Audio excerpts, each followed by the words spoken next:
What's up, guys? Doug Polk here, and welcome back to another episode of the Doug Polk podcast. We have been on a hiatus for some number of months, but we're back. We're live. We got an exciting program coming up for you. We're going to be talking to the men behind the scenes at Hustler Casino Live. Ryan Feldman and Nick Vertucci joined the pod to talk about their upcoming $1 million game. Round 2, it's going to be back in action. Will we see more seven-figure pots? Who is going to be in the lineup? What were their thoughts on last year? And many more exciting topics from two of the biggest names in poker streaming. But before we jump into that, a couple items I want to get to. First off, please save my ass. We currently have a massive overlay going here at Lodge Card Club. I prepared a little slide for you so you can see just what the damage looks like. That's right. Going into today, our prize pool on our $2 million guarantee is only $800,000. Last year, we got the 2.1, so we barely covered the $2 million guarantee. We need a miracle. I'm hoping to get there by doing this podcast today. Come on down for some free value. I think we're going to overlay at least a few hundred K. I'm hoping we don't end up more like $500,000. Last year, our LCS winner, Preston Duran, won $427,000. Look at that happy guy. Nice trophy. $2 million. We're paying it out no matter how many get in to this tournament. Stop on by at Lodge Card Club today to play in this tournament. Our parking lot now mainly open. Thank you to our landlord in the Round Rock location. And finally, briefly, a quick update at Upswing. We have a World Series of Tournament sale. Courses and bundles, 30 to 51% off. Head on over now to upswingpoker.com. One more thing here before we get going. Just want to let you guys know, to everyone that showed up. How do I go back to myself? We're doing just only professional stuff here. What? Oh, unclick this. One more thing before we jump into our podcast. I want to say thank you to everyone in Dallas-Fort Worth that showed up at our hearing. We unfortunately did lose our vote 1-4 to get a Dallas location. It meant a lot to me that you guys showed up and supported. And, we're going to continue to try to get into that market one way or another. And stay tuned for more updates as we go along. Thank you guys for your support. Okay, with all of that out of the way, let's jump into our podcast. We now introduce today's guests, Nick Vertucci and Ryan Feldman. Welcome to the podcast, guys. What's up, guys? Nice. Is that original? Some original content? It's just in my subconscious, like you hear a song and it just keeps playing, Nice. You actually get paid, nice. I think, a copyright fee every time someone says, "What's up, guys?" Right? Yeah, well, my attorney will be in touch. I already have your addresses. So let's move on here and talk about what you guys have coming up. It's your big show. It's your flagship show. It's, I would say, the best event you guys put on by, a pretty good margin. It's what everyone wants to see. Poker players come from around the world. They put $1 million on the table and they duke it out. We're talking 8 figures on the table in basically every one of these shows. How excited are you guys for this year's $1 million game? Ryan, you want me to go? Go ahead. You go. I'm very excited. I mean, it's like you said, the biggest event that we put on. We were very happy with how it went last year. There were some hiccups, but it ended up being amazing. We had, the record pot of 3.1 million. We had multiple pots over $1 million. We had big names. We had our biggest viewership ever, like every single day. So it was amazing. So we anticipate very similar things this year. So we're really excited about that. But of course, there's the stress of the last minute of now that we come down to the last few weeks of people dropping out and, what's happening with the lineups and juggling it and all of that. The same thing happened last year, same thing happening this year. And so, yes, it's fun. Yes, we're excited, but it's also very stressful as we come down to the stretch. Yeah, the first time around there was a lot of unknown and anxiety and different type of excitement. Everything was just on the come. Now, we've done it. We're looking forward to doing a few things even better because, once you do something more than once, you can keep perfecting it. We got some cool ideas. And I think I'm probably even a little more excited about this one. And for whatever reason, maybe because I'm more relaxed about it, but definitely looking forward to it. It's going to be, there's a big buzz around the casino and we're ready, man. Let's talk a little bit about last year before we jump into this year. Last year, when you first announced this concept, it had a lot of hype around it. A lot of people were extremely excited. No one's ever done something quite like this. mixture of reasons why. First off, you just have the logistics, right? Trying to get 9 people to bring $1 million to somewhere to play poker, it is hard to do that. You have to juggle these schedules, and basically, pretty much anyone in that game is going to be someone that has a lot going on in their life. They're a lot of successful business guys. Maybe they're people that used to play poker for a living, but now they're just very successful doing other stuff. You got, investment guys. You've got people that who knows where their money came from, but you got all these people that are very busy people that have to bring all this money over to the show. So what was that process like last year? Because there were a lot of movements and lineups as it went along. What was it like trying to put that kind of game together logistically? Well, I mean, early on, we had a lot of people that committed to it. We had a lot of names. The lineups were looking amazing, right? And then we got to the last couple of weeks, and a few people drop out for different reasons. So this person just something came up with work and they don't have time, or this person just realized it's too big, or whatever it is, and all of a sudden you lose a few people. And now you're trying to get more people, trying to figure out how to juggle the lineup so that we still have lineups each of the days and all of that. So that became tough going on to the last couple of weeks. We're trying to convince a couple people to play that weren't going to play. The biggest key for us last year was that day one, because it's the first one. It's the first one we're doing, and day one has to be a special lineup, right? And we had a few great names, but all it takes is one person or 2 people to drop out, and it's a domino, and all of a sudden other people don't feel comfortable anymore. No matter how big someone plays, how rich someone plays, playing $1 million buy-in is just different, right? That's the biggest buy-in for even these high stakes guys that they're ever playing in any game, as far as a buy-in that you're starting with. So, they don't want to come on TV. They don't want to come on stream and, play in a really tough lineup and have no chance. Everybody wants to make sure the lineup is decent enough. So that part, lineup-wise, was stressful. I mean, as far as people, getting their money in there and stuff like that, it was actually a lot smoother than I thought. That part I was stressed out about going into it. Just, are people gonna wire the money in enough in advance? Are they gonna wait till last minute? Or they just, it's once people have the money there, then they're in, right? And it's a lot of money. So it actually was easier than I thought, and people were very responsible, and people got the money in, and there were no issues at all about the financial stuff. So that made it a little bit easier. But day of, it was very smooth. Day one, it was great. Everyone was there early. It was awesome. It was just that 1 or 2 weeks leading up to day one that were the most stressful, because me and Nick were worried that it was going to fall apart somehow. We had people dropping out left and right, and Tony G had said he was in and then said he was out, and then we're trying to convince him to be back in. It was just a headache, but it worked out. As you know, Doug, running a show, being a game runner, poker players is like herding cats, right? It's not until the last minute do you really know the lineup. To your point, businessmen who are busy, and then we got poker players who are inherently just, I guess you could say, flaky. I don't want to take too much heat, but that's usually disorganized. What do you think? Disorganized. That's way better. That's a good one. And so, but here's how I feel about it, because Ryan's right. The last 2 weeks up to the show, him and I were on the phone middle of the night, late at night. We were strategizing. Shit, I even got to the point, to tell you how stressed I was. I even got to the point where I called Dennis Dave and said we would pay for his Alaska trip if he canceled it that he had planned for the last year, just to get over there, because maybe some people would want to play with Dave.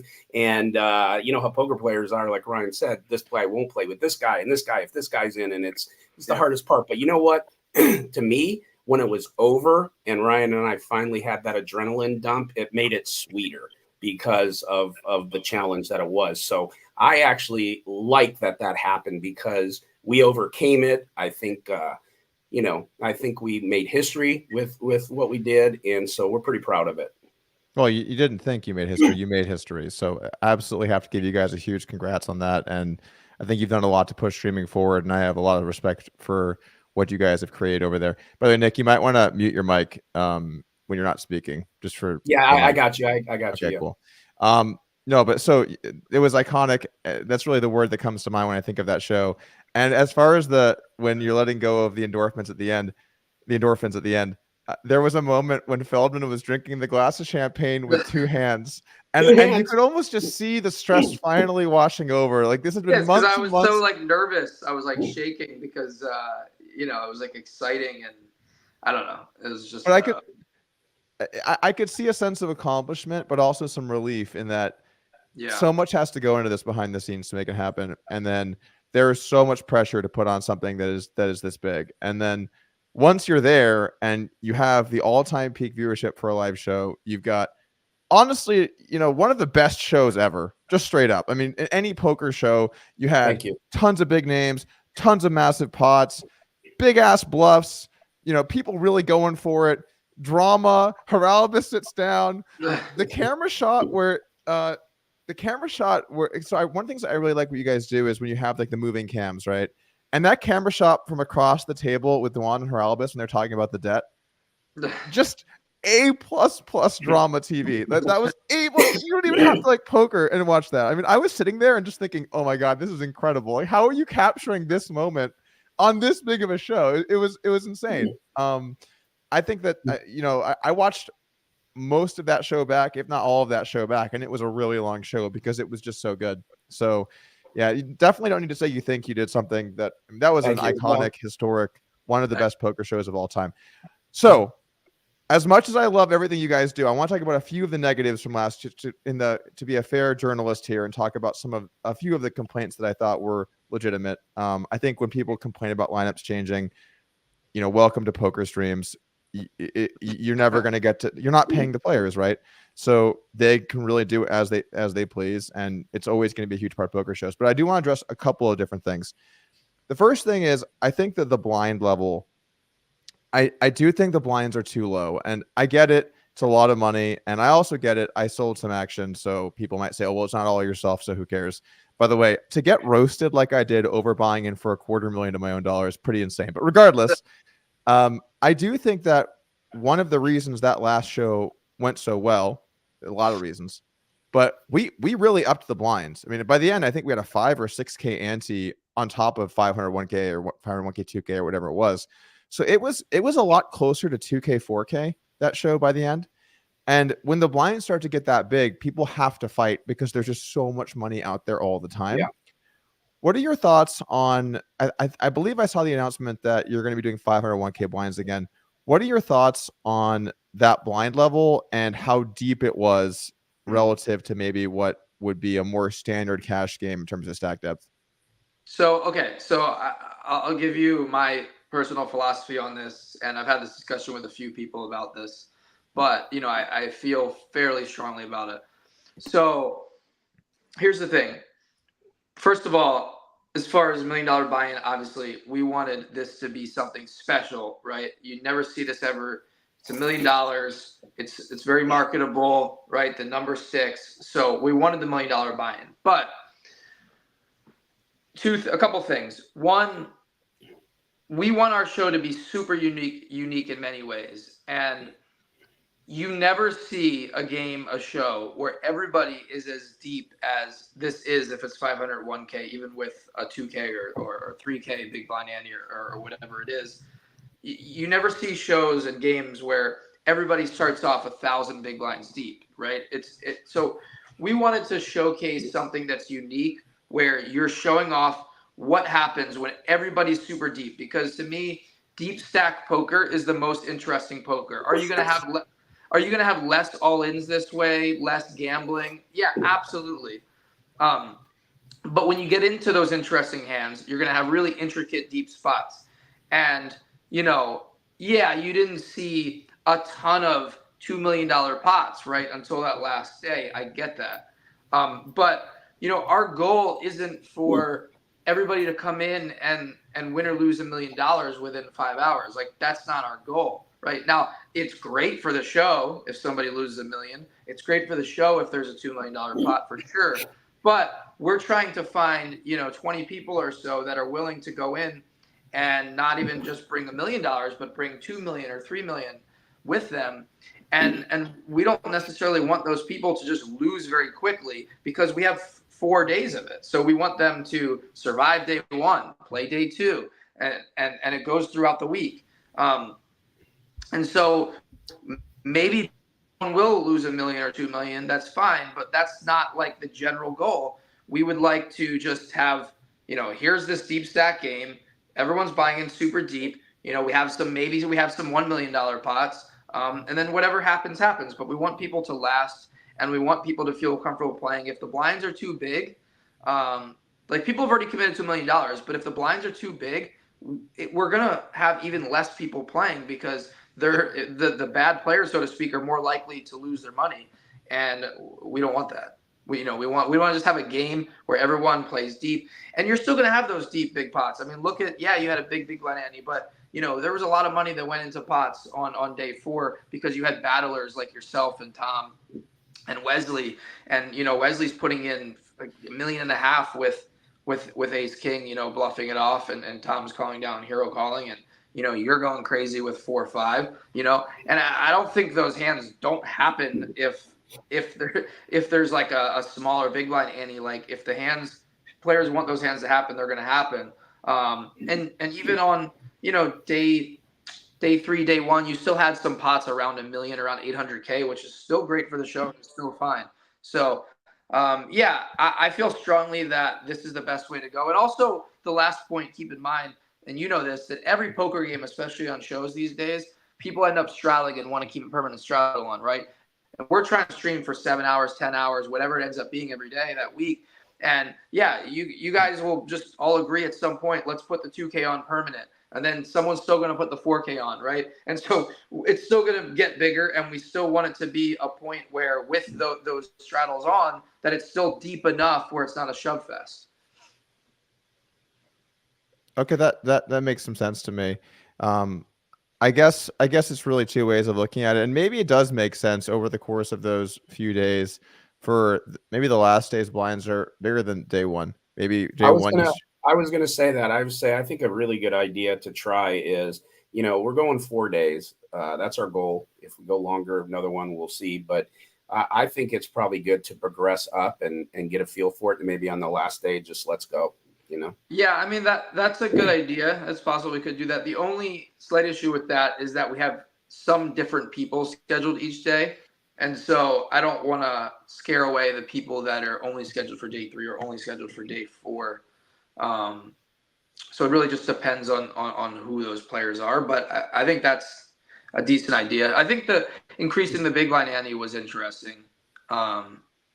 Each day, or you guys did in the last day. I think you guys did like every 2 hours we increased it or something like that. Yeah, that was a great idea. It really loosened it up. By the end, the stakes were way bigger.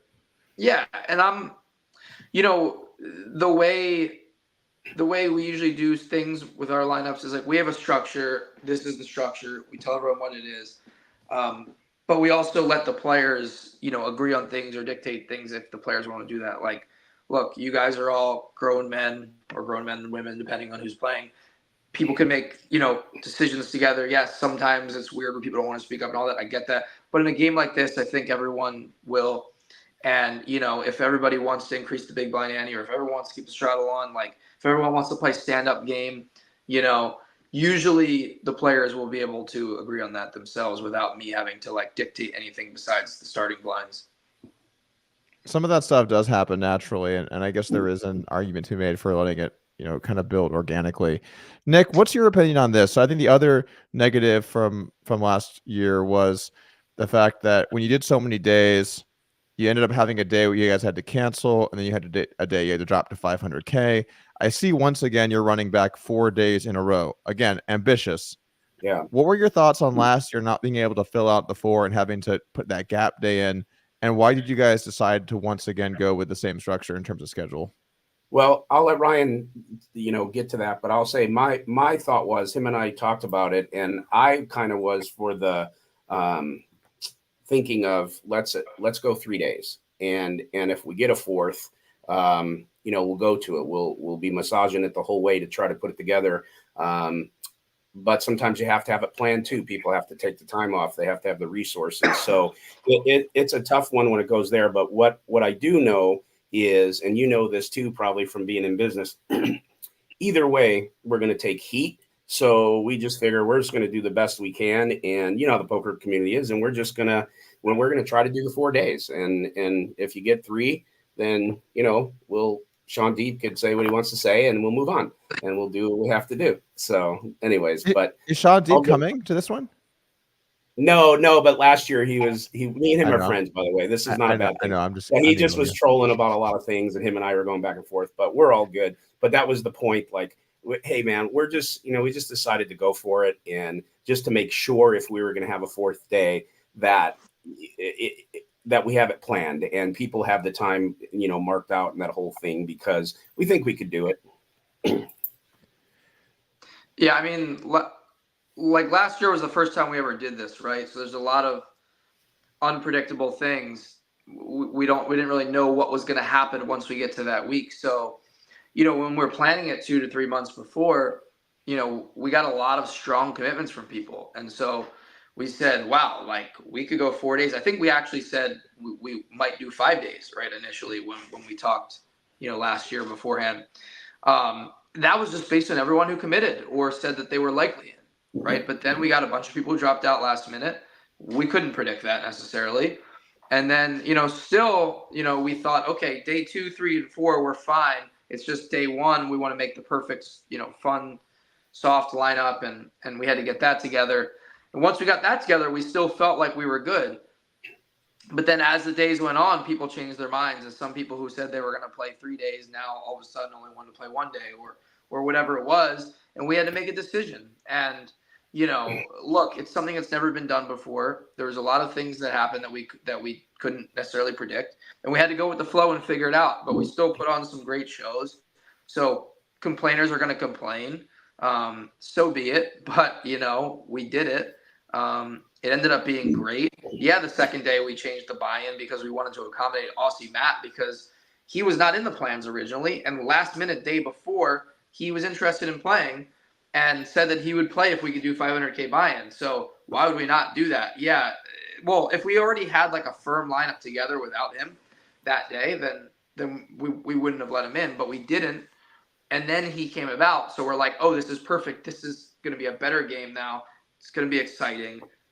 Yeah, it takes away some integrity things, but whatever.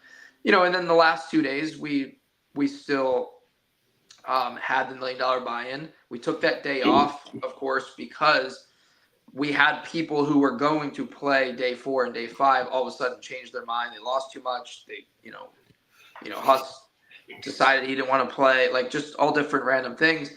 And we said, you know what? We could still have this amazing show, one amazing show with Tom, with Doug, you know, if we take a day off and do it on Tuesday. And it worked out. And to me, the most are obviously a lot of amazing things about that, but was that, you know, people complain that, you know, oh man, you're canceling the day, you're canceling the game on a Memorial Day. Like I had plans, I was staying home on Memorial Day to watch it. Like, why would you do this? You know, so we do it on a Tuesday afternoon, right? A Tuesday afternoon with just like 1 day of promotion. And it ends up being the most watched show in poker history with over 58,000 people watching at one point, right? And we go for what? I don't even know how many hours, 11 hours or something. It just, to me, shows that it doesn't matter what day of the week, what time, any of that. For poker fans, for YouTube viewers, if it's a special show, if the game is amazing, if the lineup's amazing, if the hype is there, like they're going to tune in. It doesn't matter if it's Tuesday afternoon and they're supposed to be working. They're going to be there no matter what day of the week. So that was pretty cool to realize that, because we were a little nervous that we're like, shit, we missed this opportunity with Memorial Day and everyone's off, but it didn't even matter. I would say, looking at YouTube data, and I looked at a lot of it, generally speaking, the best day to post content is Monday, typically speaking. There's a little bit of a gap where Sundays when there's no football tend to be much better than Sundays when there is football. But Monday tends to be, I think, highest volume, at least from the poker data that I've seen. So I don't think Tuesday is bad. And you could argue it might have been better to not be on a day where everyone has it off, because then they don't have all of these predetermined events to go to that might block them from watching. So you could argue the Tuesday was better, I think, although I don't feel super strongly either way. I mean, but that data might also just be more so for highlight videos, right? And so when something's live, like, people just kind of hear about it. They see the hype on Twitter. They hear from their friends. It comes up on YouTube. They're like, what? All of a sudden they're engaged. So there's all different reasons for a live event. Like we've had, our Friday show historically is obviously our most watched show, but that's really because it's our big show. We had the Mr. B show on a Sunday night, like 8 p.m. Pacific it started or something, and that ended up being a ton of views. And we had this on a Tuesday, and we had other ones on Saturdays. So, yeah. But point is, we just got to put together the best lineup, the best games, and I know that people are going to tune in and see it. And so, this year we decided to do Tuesday, Wednesday, Thursday, Friday, and we're definitely confident that it's again going to be watched by 50,000 people plus or whatever it ends up being. Yeah. And last year we weren't thinking Monday, Tuesday, Sunday. We were just thinking let's get these games going, and we made a business decision on the fourth day. That was just it was a decision we had to make. It was the best one at the time. It's just like the Aussie Matt thing. That was a business decision, and and we think it worked out. He was amazing on the show, and we just sometimes you have to do that. You just have to bob and weave, and that's what we did. And the last thing I'll say about that is, like I said before, the biggest hurdle was just like getting to that day one, getting that lineup together, just saying, okay, we did it. We're on the air, right? It's that excitement. We did it. We have $1 million game. Once we had the hype of that day one, after that, we felt more confident, I would say, to be able to make whatever changes we needed to make to pull this off for the other days, because we did it once. That's the most important thing. So when we had to change the buy-in day 2, when we had to remove day 4 and go right to day 5, like we knew that there would be backlash for both of those things, but we knew that the hype overall of the $1 million game and everyone hadn't seen day 1 is going to overtake all of that, and people are still going to tune in and be satisfied. So I think this year, we're definitely more confident and all of that, because last year we did it, so we know we can do it this year. And, if there's any loops that get thrown at us or changes or anything like that, then we're good. Like, so be it. Like, we know this is going to be a good product and highly watched. Yeah, and as far as the day 4 delay, I mean, I was probably one of the people that's most directly impacted, because I flew out there and I was there on that day, and you guys said you have to be, we have to do it the next day for, to get the game together. And I thought that was totally reasonable, because otherwise you'd have to be shorthanded and people were coming to town, and we're trying, and then based on how big the lineup was going to be that you were planning on putting together, it was like a slam dunk. Like I supported you guys fully in that one.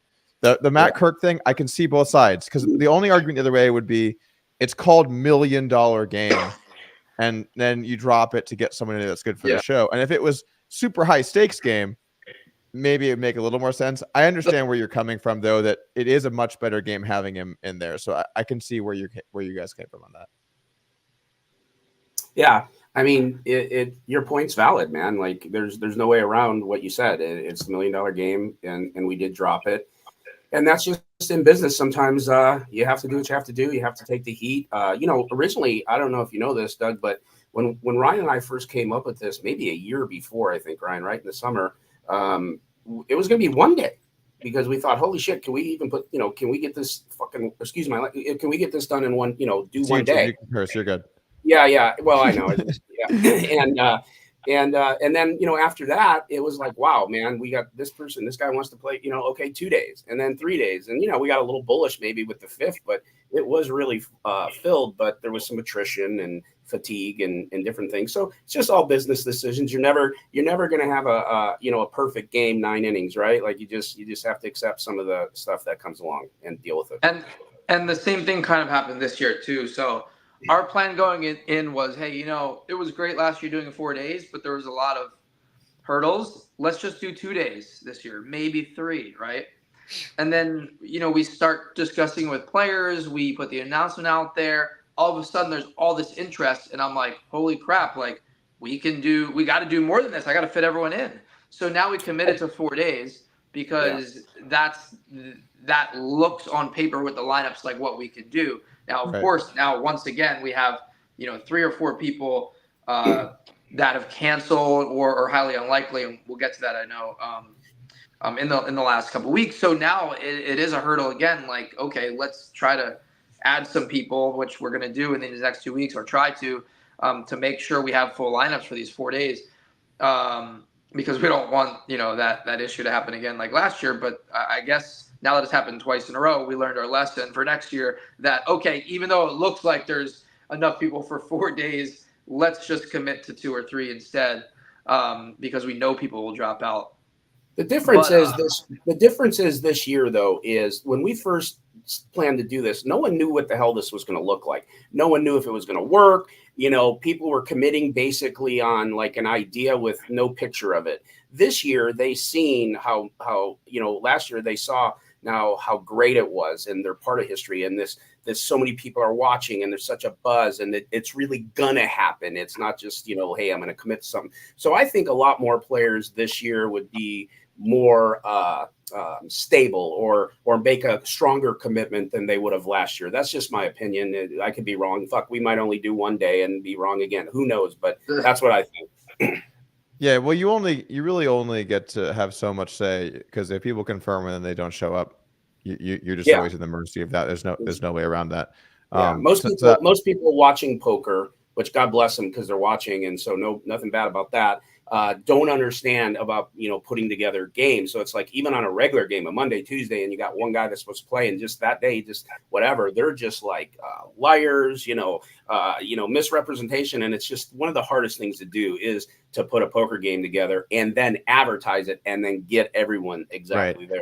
So. And what's funny about that too, when you're running a game, because you get a lot of recommendations, why don't you just get the 9 best players in the world together and they'll battle it out? It'll be awesome. We get to watch the best poker. It's like, think about that for one moment and you'll understand why that does not make sense. That's all. That's all I forget that they're playing for real money and that people care about the money they win and lose. Well, and that it's boring as shit to put that kind of lineup together too. So as a highly competitive person, if that game was put together, I would watch. But then as someone that lives in the real world that knows how the world works, you understand that game cannot be put together. But let's move on, because I want to talk about a couple more things from last year, and then I want to get into this year and the lineups and some things like that. I want to talk about a couple of the things that happened last year and what your thoughts on them were. I want to start off with the whole West versus Huss drama argument at the table, because that was really something in a different way from the last day. That was really something, and at some point I started to feel like I kind of feel like someone needs to step in and end this, because it went on for so long and it got so aggressive. What do you guys think about what happened with those 2 players, and just kind of your thoughts on that last year?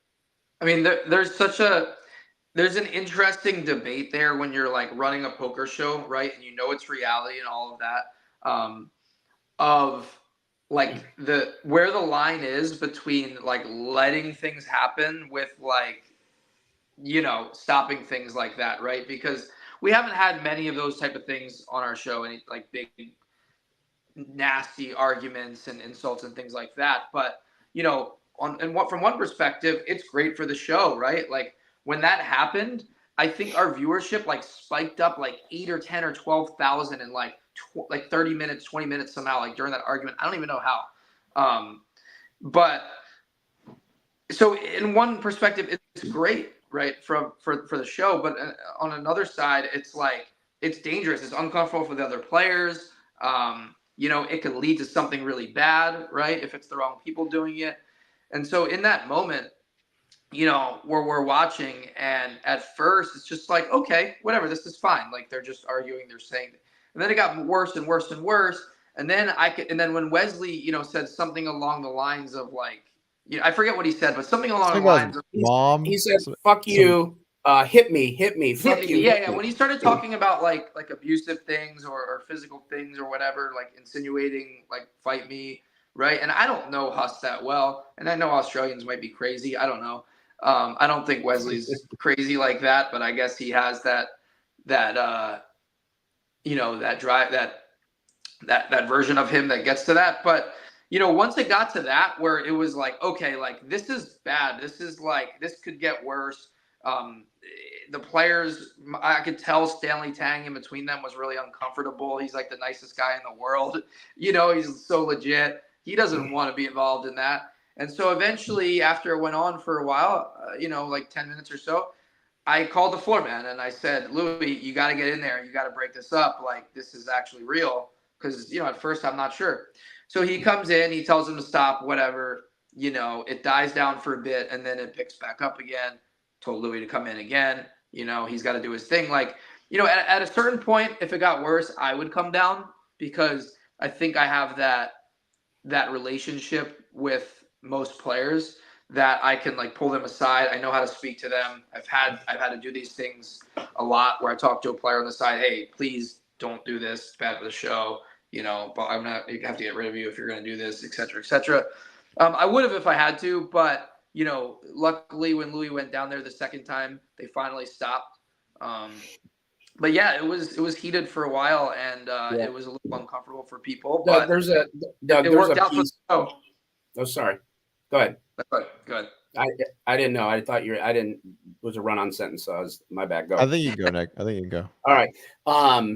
There's the documentary we're making. There's a piece where actually it's and I'm paraphrasing now because I can't remember. I've looked at so many clips, but where Ryan is like, "Yeah, Louis, but you got to get in there. Like it's real now. Like stop talking to me. Go there, go there." So like Ryan was pushing him like to get in there when it got to the point where it was like, okay, because players do this all the time. It's great for the show when they're just going back and forth. But when it got to that level, we have a piece in there where Ryan's like, Louis, I said, get in there. Stop asking me questions. Just go.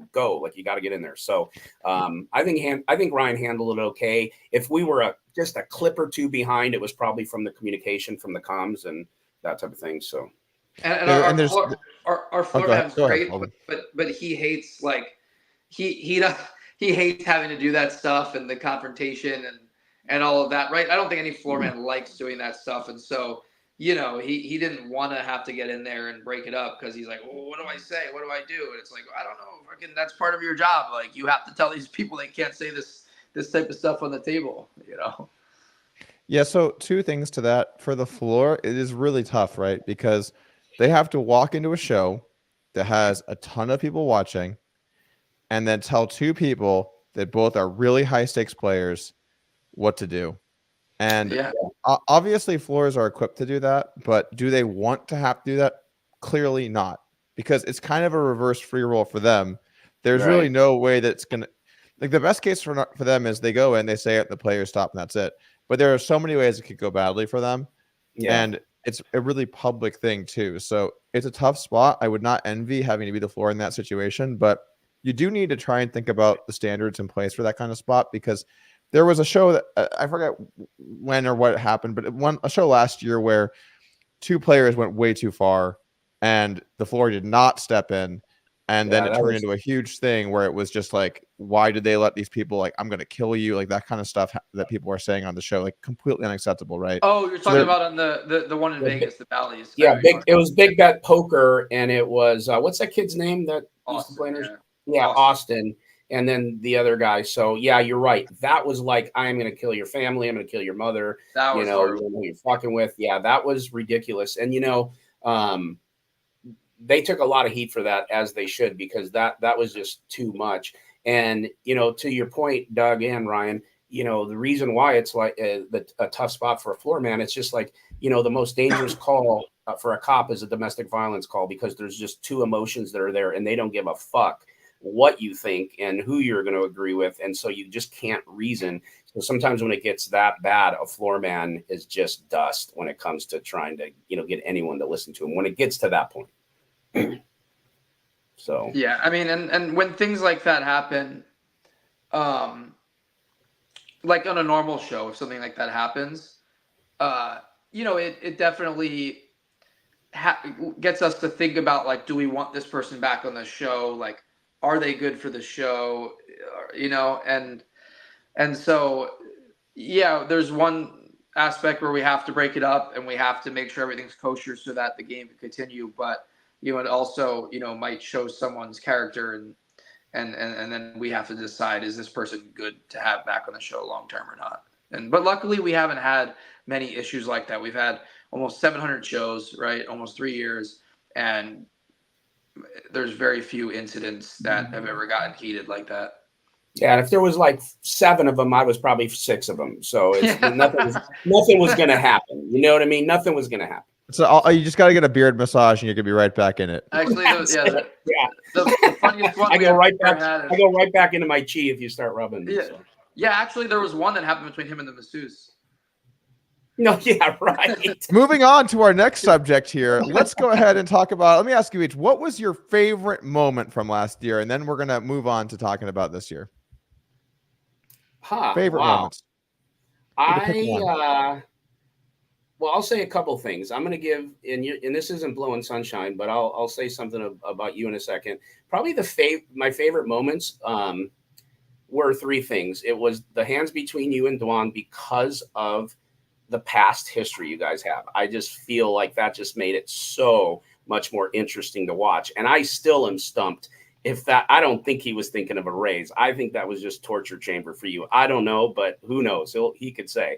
So I was just giggling through that one. And then, of course, when we broke history with that, like, how could you not? Like, I just got the chills saying that, because of the hand between Dwan and Wesley. But I think the thing that was the coolest for me, not to just sound like, corny, but like Ryan and I, when it was over, and like I said, the adrenaline dump, and when we spoke, it was like it was like emotional, and it was such a great feeling to have taken all the chances, the challenges, the hits, and then for it to work out as it did. So I think those are the things that stuck out. The buzz at the very beginning before the first hand was dealt was like so cool in the casino. Hard to duplicate that. And then what I was going to say is, and just until we get to any of the other stuff, is truly I was shocked by the fact, and this is not sunshine, I'm like you, I always say it true whether it's good or bad, but you were the MVP of that series. And how I mean that is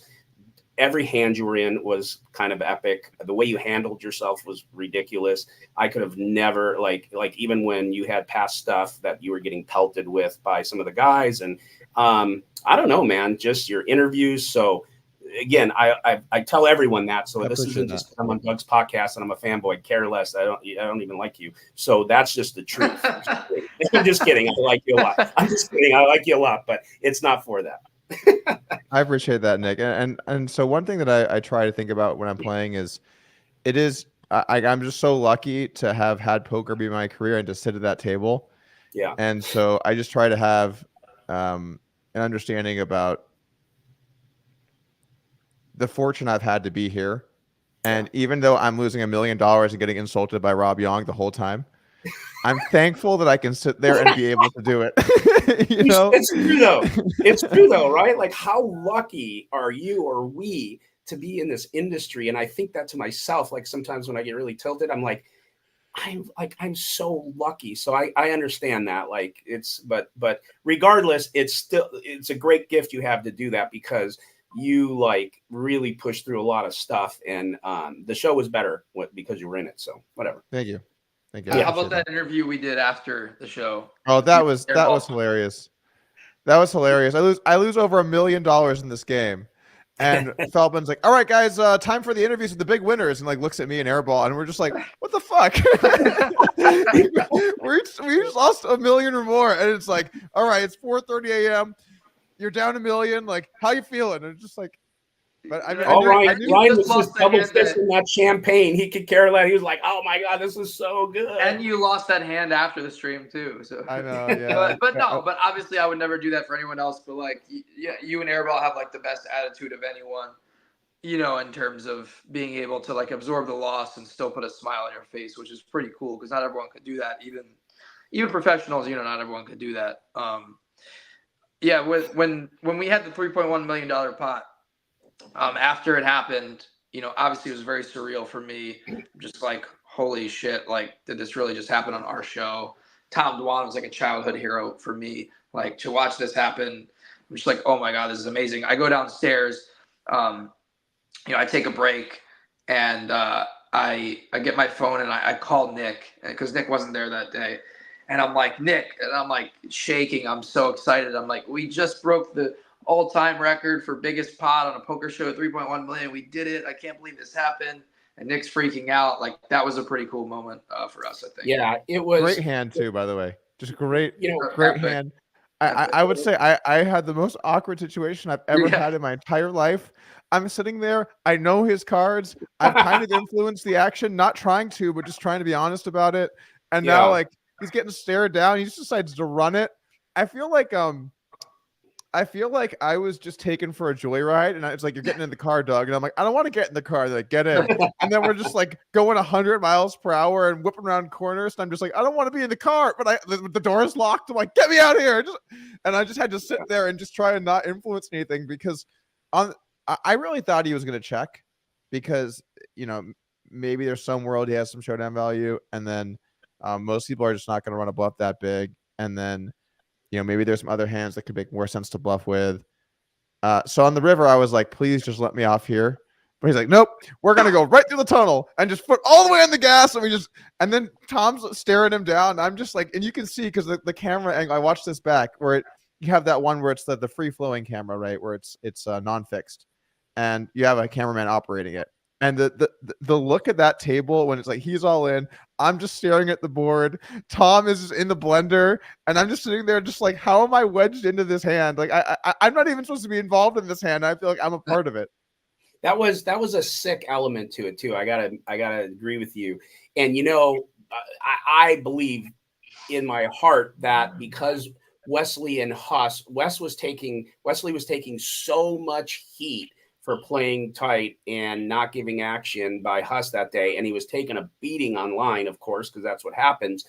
And I just think that influenced him to just fucking lose his mind on that one. And then I do believe, by you seeing the cards, somehow that, not your fault, but I'm just saying, like, maybe he was trying to impress you. I don't know what it was, but it was. I have a theory. Theory on this.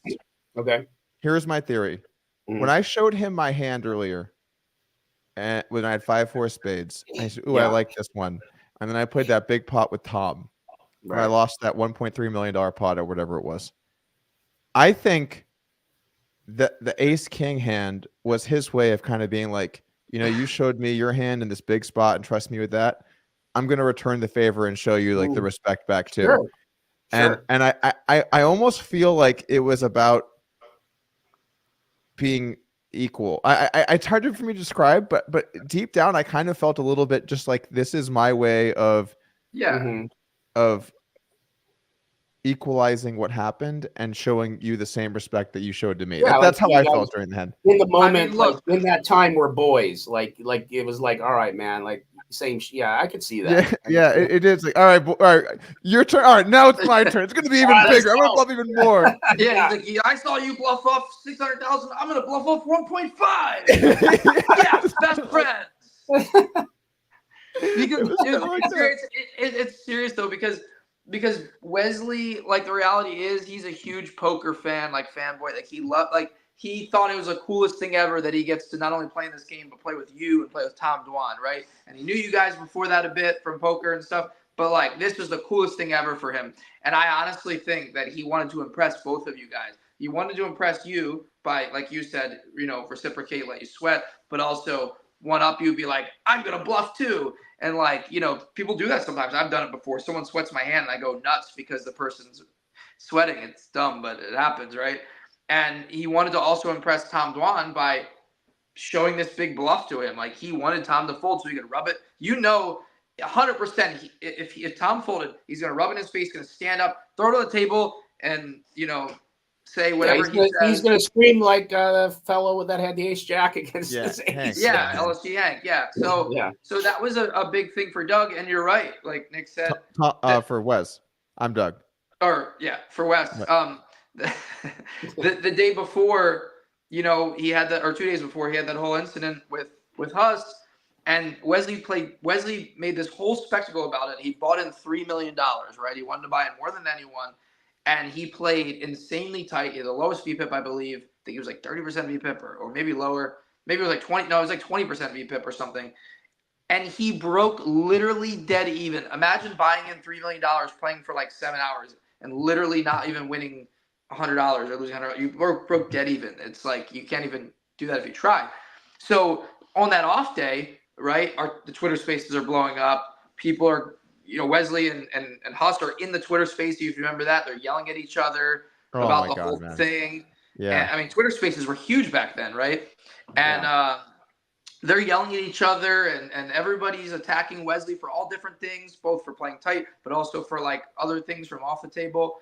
And so, yeah, you're right. He felt that pressure. He came in that next day and had a chip on his shoulder and said, you know what, I'm going to prove to the world that I'm not in it. And he went a little too far, but it was good content. I loved after he ran that bluff, he went down into the floor of the casino when they were all watching. And he had them all like gathered around him. It's like, and that's how you do. And he's like getting like a cheer going. Everyone's like, yeah. Everyone's just he loves it. Like he wanted to be a part of it with everyone for what had happened. And yeah, it was cool. It was cool to see. It was another cool moment. Also that day was how we had that watch party upstairs. I'm pretty sure we'll do that again. But we had that watch party upstairs in the Larry Flint's Bar and Grill on the upstairs at Hustler. Joey was up there, and Veronica was up there a lot of the time, and all these fans and different people were up there, and it was packed. And at some point I took a break. I think on day 1, but also on day 4 especially. And I went up there and just to see the environment and to see how excited everyone was watching the hands and talking about it. And that was really cool too. Yeah. That reminded me when we had the call. It's funny. So I'll just say it because it's actually hysterical. So when we had the call after the big hand, I had a medical procedure that I had planned months before. We didn't think we were going to go like to 5 days or whatever. So I thought it was safe. I get through this, go do that. And so then when Ryan called me, he was like emotional, like legitimately emotional, like whatever. And then I fucking got emotional. And he's like, and he's like, I fucking love you. And I'm like, all right, fuck it. I love you too. You know what I mean? Like, whatever. It was like a really big, it was like a really big accomplishment for us. And we were really proud of it. So anyways, that's probably the coolest thing that happened out of it, I think. You professed your love to each other. Okay. We did. It's a good one. Yeah.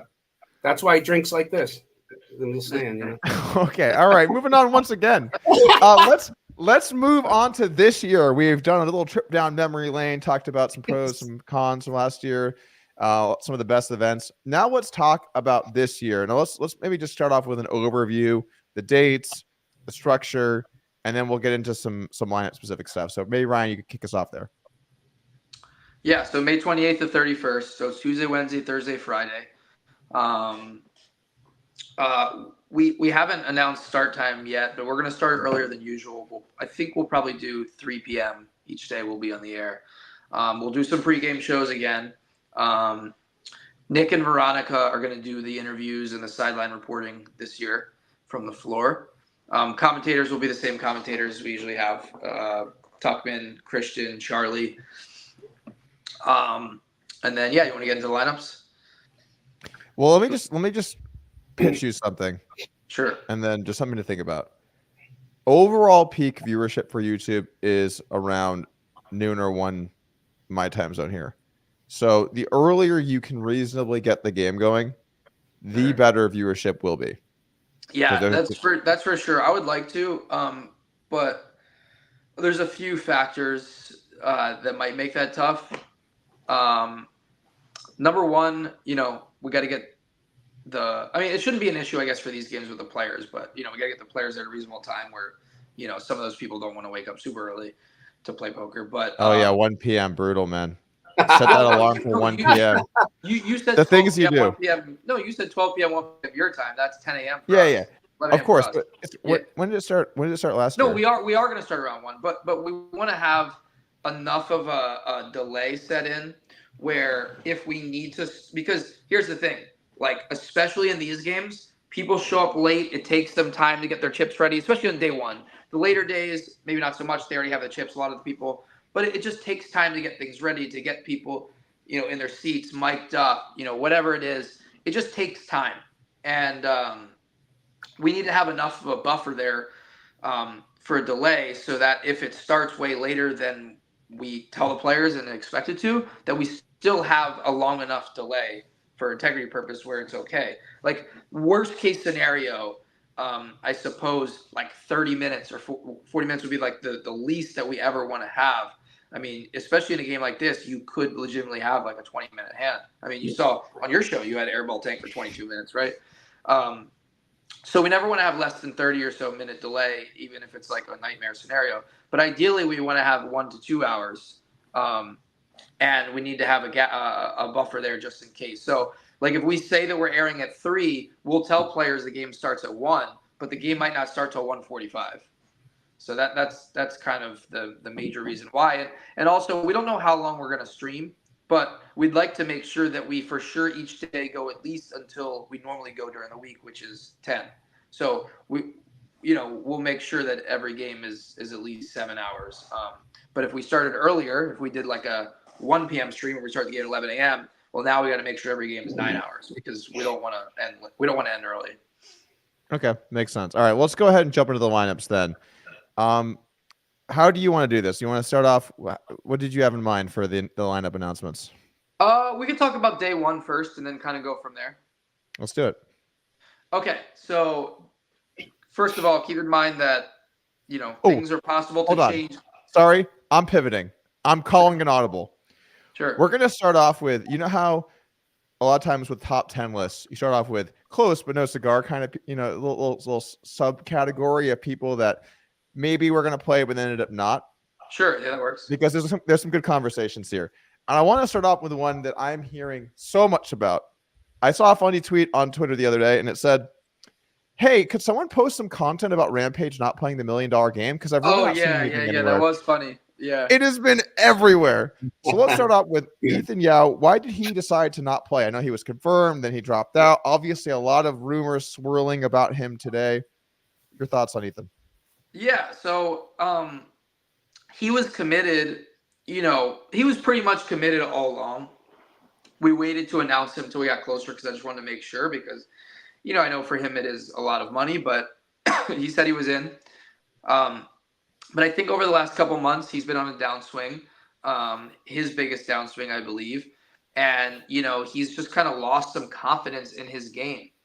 And he doesn't want to go into the biggest game that he's ever played. It's the same as last year, but tied for the biggest game he's ever played, without having his most confidence possible. He wants to be able to make the right calls, make the right bluffs, not just like bleed off money. So, he just decided for his own reason that it wasn't a good spot for him. And, I think for some, like if you've never played the $1 million game before, right?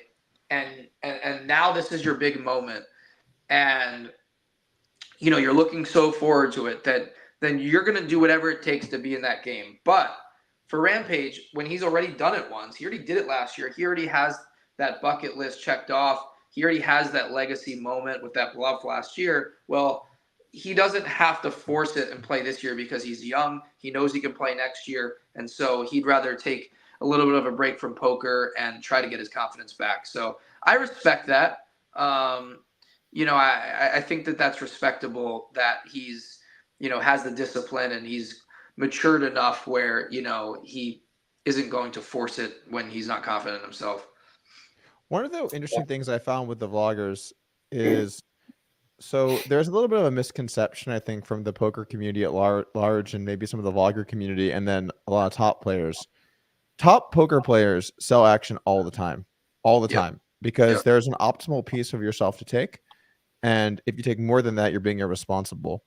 But one of the things I found, because I have good relationships with a lot of the vloggers, I think a lot of them feel like it's kind of fake if I play in something and I sell a bunch. It's not like I'm really having this experience and I'm trying to relay my experience to my viewers. I just could not disagree with that more. And I love all of those people that are doing that. But if you're a good player, there's a responsible, correct amount of yourself to take. So whenever I look at a game, if it's a game I want to play, I play kind of no matter how I'm feeling, and then I would take a piece based on what's appropriate for that size game. So with a lot of these guys, they feel like they have to have a monster piece or all of themselves, or it's fake. We're talking about $1 million here. Have you guys seen this kind of that play as well with the vloggers? Yeah, but that's not the issue for Rampage. He had enough sold privately where he was already good to go. Okay, I see. He confirmed that, and there's multiple people that are taking pieces of Yeah. people. And I think Doug, if I'm shotgunning on this, look, I had Ethan on my podcast a few months ago, and he got pretty honest about like his journey. Look, this kid had a trajectory. He still does like this in poker. I mean, it's pretty amazing for where he started to how long it took him to start getting ambassadorships and, as popular as he is and all that. Unfortunately, and this is just my opinion, it's something I talked about with Ethan a few months back, is like when you have, this happened to Nick Airball, when you have a crazy sun run, and he banked a $900,000 tournament. He's winning on streams. He's everything is doing turning to gold, and he knows to build his brand, he's got to do some crazy things. Or I feel he felt he did, like the A7 bluff and some things. That was I mean, a great hand. That was one of the other great hands. Yeah, that was like to fucking have the fucking stones to do that, and so this kid's got a lot of guts. So this is not a down click on him at all, but he started to, way before even this, started to go on this like downswing, and him and I talked off camera, and he's like, yeah, it's like really, it's really tough for me, this and that. And I talked to him, and I said, look, man, you have to protect yourself. You can't go in the games that are too big for you. You can't do this. And, and you got to play reasonably sound, not that you have to play like me and everyone hates you, but you have to do, you have to like protect yourself. This is a long-term business, and for you're young. And so he started doing that a little bit, but now he's just purely running bad. Even like on our show, he's just got his face punched in. And so I really, truly believe, without speaking with him, that this is what Ryan said. And it's just an absolute confidence thing. I don't think he's in the right headspace for it. And I think he's making a good decision. We want him in. So do the fans. Everyone does. I mean, it's a big loss, but for him personally, I think it's probably a smart call just right at this point here. I think he'll be back to where he was and get that confidence back. But that's my opinion. Yeah, that makes a lot of sense. I can't imagine being losing in the games that you guys put together. Oh wait, let's check out the leaderboard. No, I'm just kidding. Yeah. Hey, you guys keep going. I'm going to get a cord because my laptop's dying, but I'll be back. That sounds good. All right, that's fine. And I think for someone like you, right? You've been playing poker, all different stakes, all different formats for years, right? For how 15 years plus or whatever it is. Like, you're good, right? Look at the results. You have the confidence. Everyone tells you, like, that you're really good. But for someone like, let's say, Rampage, right, who's young, he's like, what, 27? And, he didn't come up as a poker player, right? He evolved into it. He was a YouTuber first. He found poker. He started off playing small. He's mostly self-taught, right? I think. And, he started winning a lot and moving up, and really mostly through our show and through other shows, right? Like, when he first played in our show in 2021, he was playing 10-20, 40. And I remember one day he played a 20K pot, and that was the biggest pot he ever played. And we're like, the $1 million game last year was a year and a half later. So that's insane. So his trajectory was insane to go from that to playing the biggest games. And yeah, he went on a huge upswing on our show, and I'm sure other places too, where he was up like something like 1.5 million at one point on our show. And now, he's losing. He doesn't have the confidence. He's making bad plays. And so in his mind, right, he has to think about which part is the anomaly. Was me going on a big upswing over that year and a half, the part that was expected and normal, and then this part is like just a fluke? Or was it the other way around, right? And he's so young and inexperienced compared to someone like you that he's not confident in that answer yet, probably, even though I'm sure he does believe in himself. And so I think that's a thing that, young poker players have to think about, right? Makes sense to me. I do think that he plays pretty well overall. Me too. I don't think though that he's the tier of player where they're really technically sound. So one of the things that I see nowadays when I play versus people that are really good, I got a little taste of this when I played in Triton last year.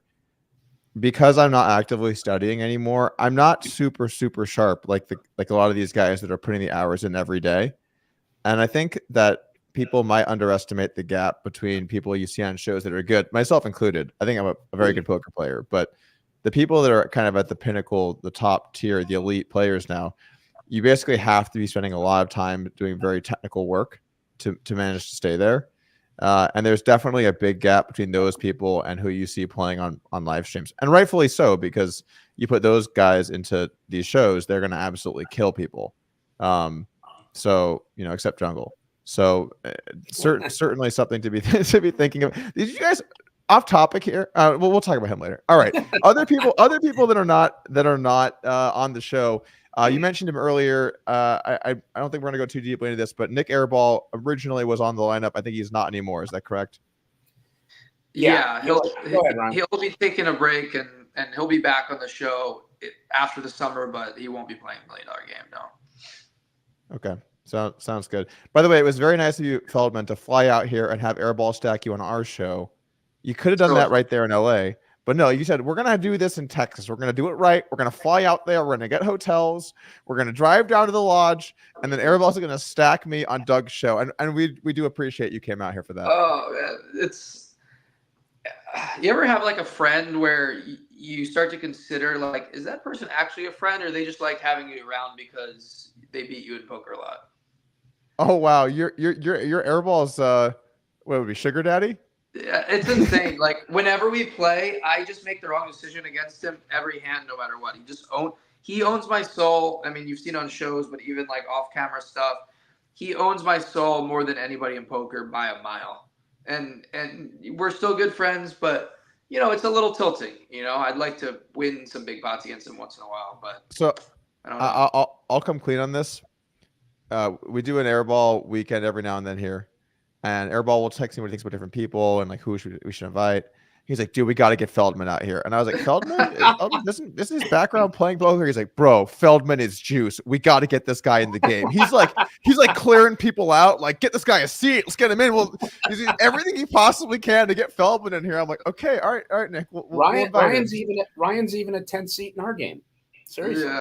I mean, man. Yeah. Last time I played on stream with Nick, actually the last 2 times Nick crushed me, actually. Yeah.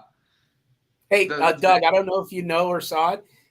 We got in one really a big hand where he tried to bluff me, whatever. That's not the point. He lost. But we get in a little small pot, and the last bet is 800. We check all the way down. I have ace king. He has dust. And we check all the way down, and he just decides to put 800 in. It made no sense. So I'm like, you want it? So I give it to the dealer. And then we get in this thing where it's like I try to give it back to him. He was getting fucking crushed. I'm like, just take it back because it was a dumb bet. And he takes it. He gets it from the dealer, and he on stream and just throws $800 in chips against the wall. He was so tilted. I was like, I don't want a fucking rebate. And I just I go, give him a rebate. He threw the I was in the 8 seat. He was in the 2 seat. He threw the chip. I don't know if he gave it to the dealer or he threw him across the table. But the chips are now sitting in front of me, and I'm frustrated because I'm, playing with a bunch of like not big action players, and I'm the one donating all the money. and I just made this small bluff against Nick that didn't work after I made this big bluff against him a few hands earlier. Nick puts $800 in front of me because Mike X says to him, because Nick's like, I'm sorry. And Mike X is like, you're not sorry. Like, don't apologize. Like, if you're sorry, then give him the money back. And Nick's like, okay, here, give this to him. And he puts 800 in front of me, and I'm fuming. So I just I see it. I see red. I grab the 800, and I go, and I launch it against the wall. And I don't think I've ever laughed so hard on stream. I swear, I had to take a knee. And the best part is Nick goes and picks them up one by one. Of course, I'm a nit. That's the most believable part of the story. Yeah, so of course. It is. And then I claimed there was 9. So, it is one of those things when you lose a bunch of money or you lose something, and then someone tries to give you some sympathy money. You're just like, I don't fucking want that. I don't want the sympathy money. It's like insulting. It's the worst. Yeah, like, but it was 80% troll, Doug. It wasn't sympathy. I know. But I know. It's like when that does happen, it's it's like whatever, it's unintentional, they're not trying to like rub it in usually or whatever, but it's like that's the worst thing is feeling like someone wants to give you charity or feel bad for you, because mine was a needle. No, I know, but I'm just, as competitors, you want to compete and you want to earn that money, right? And yeah, so that was in the moment he was needling, but I was like, no, fuck it, I'm tilted. Like, fucking go. I wish there was an ocean there so I could have threw it in the If there was, then Nick would just take out his swimming suit, just jump in, and he's like, I'm heading out, getting in the waves. I get the snorkel in and the feet and get into the water. And get the flippers, yeah. The flippers. All right. So moving on, day one. Let's get into it. Who is playing day $1 million game as of right now? All right. So day one, we wanted the game to be super action, juicy. So that our action. I mean, our lineup for day one. We have Alan Keating, one of the biggest names in poker, Mr. Action, of course. And then we have a guy playing that day who maybe is a kind of up and coming new Alan Keating, and that's Texas Mike. So Texas Mike, last time he played on our show, he was like 89% VPIP or something like that, right? And won 200K that day. I mean, this guy Texas Mike is unbelievable. He just wants to play every hand. He 3-bets, he 4-bets, he cold calls. He makes huge bluffs. He makes huge calls. He straddles absurd amounts. I played a game with him on the stream. We were playing 100, 200, and he just randomly straddled 13K one hand. So he hates money, but he has the ability to play well and win if he wants to. So the question is going to be, is he going to play his A game and try to win, or is he going to be Texas Mike? So we got Keating and Texas Mike clashing, which I think is going to be incredible because no one's ever seen that before on a stream. The action between the two of them is going to be amazing. So we have those two. We have Santosh. Everyone knows Santosh, the legend. Speaking of action, flying in from overseas. He's flying in, confirmed with them. He's flying in the day before the first $1 million game. He's excited. He's going to play every day, by the way, of that week. He's bringing a friend, yeah? Yeah, so he's bringing a friend with him. Can't say the name of the guy yet, but he's bringing a friend with him as well that he says is more action than him. We'll see. I don't know if that's possible, but that's what he says. So that guy's coming as well. And then we have Peter. If you know who Peter is, he's played on the show a handful of times. We had some games that were like Chinese lineup, so to speak, that was like Peter, Airball, Brittany, Charles, a few other people. And a lot of the fans didn't like those games because there wasn't a lot of English being spoken, but they were sick action games. Peter is just incredible action. It's crazy. I think the last 3 shows he played, he's down 1.3 million. Wow. And those are like 100, 200 games. So he's nuts. So we have Peter, we have Santosh, we have Keating, we have Texas Mike, like right there already out the gate. It's insane action. Insane, yeah. That's an insane lineup. And then we have Santosh his friend. So that's 5. Another guy that's playing that. I'll get to that guy last. But so another guy that's playing possibly every day that week is Brandon Steven. Brandon's just awesome. A great competitor. Plays hard, but plays a lot of hands. He battles. He mixes it up. A guy that's very, very wealthy, has played the biggest stakes poker. As far as I know, everyone likes him. A very likable guy, and we're excited to have him every day that week, or at least 3 of the days probably. So Brandon Steven, and then we're gonna most likely be 7-handed with the option to go 8 if a couple people that we're waiting on, confirm last minute. But the last guy of the 7 is your boy, Charlie Hook. Oh, Hook's getting in there. Very nice. So Charlie Hook lives in Houston, I believe, from Philly originally. He's been around poker a long time, plays in some big private games. He understands private games and all of that. He battles hard. He plays a lot of hands. He plays big pots. He's just action. And he played on your stream a couple of weeks ago and lost, $600,000-700,000. He lost a huge pot to our guy, Action Dan. So we're excited. I've been trying to get Hook to come out to LA for years. So excited to have him come out and play in that game. Yeah. So, you can send me a thank you card because Hook was not going to play. And I had a long talk with Hook. And I'm not saying that it was because of me, but I feel like I probably had a good sized role in that one. So it's okay. It's all right. I'll accept it. Appreciate it. I'll send me your address. I'll send you a thank you card. By the way, he's gonna be fantastic. Like he plays in games that are like this a lot. Like this is not gonna be like a special. Like he plays in really high stakes stuff. He's been involved in kind of like the private poker game scene for a long time. Yep. All-time great dude. He can lose any amount of money and be totally fine. Super nice. Tons of action. Willing to go with his reads. This guy's a battler. I mean, he played a hand with when Brad Owen came to our show. Brad bet 7K in River, and he made like 117K or something just with nothing, just putting him in a spot. I mean, anytime he senses weakness, he'll go for it. And he's just one of those like all-time great dudes. You're always rooting for. Conducts himself really professionally, and he'll be great for the show. He's going to fit right in. Well, we appreciate it. We figured 10 air balls for one hook, and maybe we're even. Okay, all right. Maybe I'll throw in a terrace. Anyway. Yeah. We'll send a Mike X2 just for both.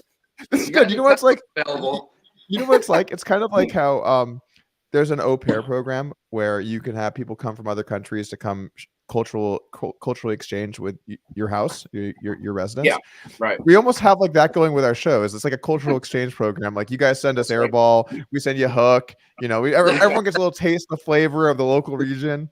Yeah, we'll give you an Airball, one Airball, 2 Charles, and a Mike X. But we expect a Tesla and a Hook.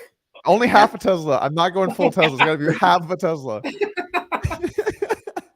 And hey, we're getting a Doug at least. You're getting at least one Doug. That's good. That is a good number. Yeah. So should we get on to day 2? All right. So just to start off with the day 1 lineup, this is one of the most action splashy lineups ever. What's interesting to me, just kind of what jumps off the page on this lineup, it doesn't feel super star driven like some lineups, but it does seem extremely action driven. Like when I look at this lineup of players and I just think about those people, and there are some stars. I'm not saying that Alan Keating, he's obviously a very big name. There are some guys in here that are reasonably big names. But after Alan, I don't know who you would have as kind of like an A-list poker star. Right. I think that's like kind of the only one. But in terms of the game quality, that is a must-see piece of poker television. I mean, I bet you there's a good chance the craziest, biggest pot happens in this game, even though it's day 1. Sure. For sure. Yeah, and I think, from a mainstream perspective, it's not the big names, right? It's not you or Tom Dwan or, anyone like that. But from a poker perspective, like people that have been following poker streams recently, I think they're going to see Keating, Texas Mike, Santosh, and for people that watched The Lodge recently, Charlie Hook, and they're going to look at this and say, like, holy shit, like, these guys are insane. Like, this is going to be fun. So I think poker fans know what's up. Like, they know this is going to be insane. Yeah. All right, day 2. What do we got? All right, so day 2, leading off, the supreme leader, Mr. Doug Polk. I'm in there.